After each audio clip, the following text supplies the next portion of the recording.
Okay, derivative of a rational function. Now, down the road, you're going to learn how to do this with the quotient rule, but we're going to use our product rule, actually, to solve this.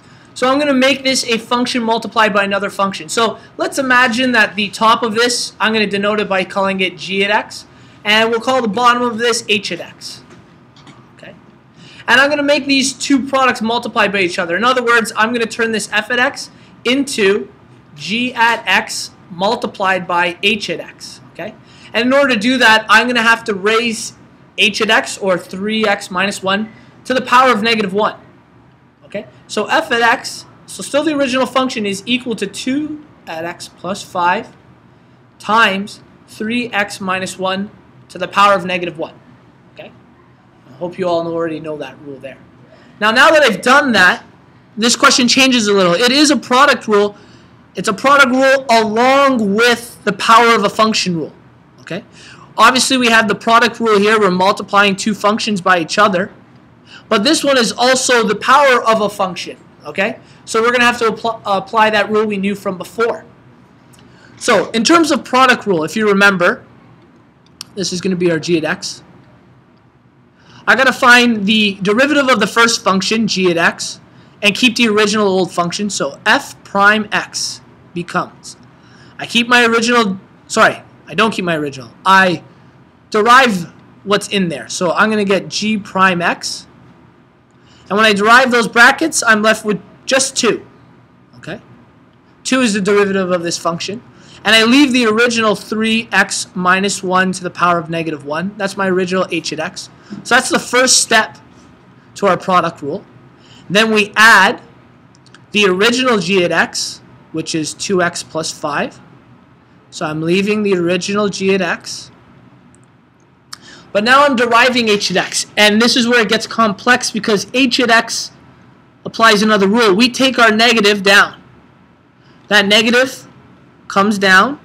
We leave the original, what's inside the brackets. Okay? Negative 1 subtract 1 gives us negative 2. And then I actually have to derive what's inside the brackets. And when I derive what's inside the brackets, I'm left with 3. So let's bring that all together here. Technically, this was my original h at x, and this is my h prime x. Okay? So I've put several of the rules together, and recall that the negative 1 is that n from before. I had to use that product of a function rule when deriving the second part of this function. Now we're going to quickly collect some like terms here as we go through.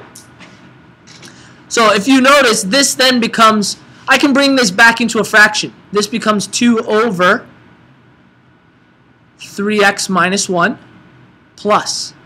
Here we'll do some equating. Well, because of our associative property, I'm just going to multiply negative 1 times 3. That's going to give us negative 3.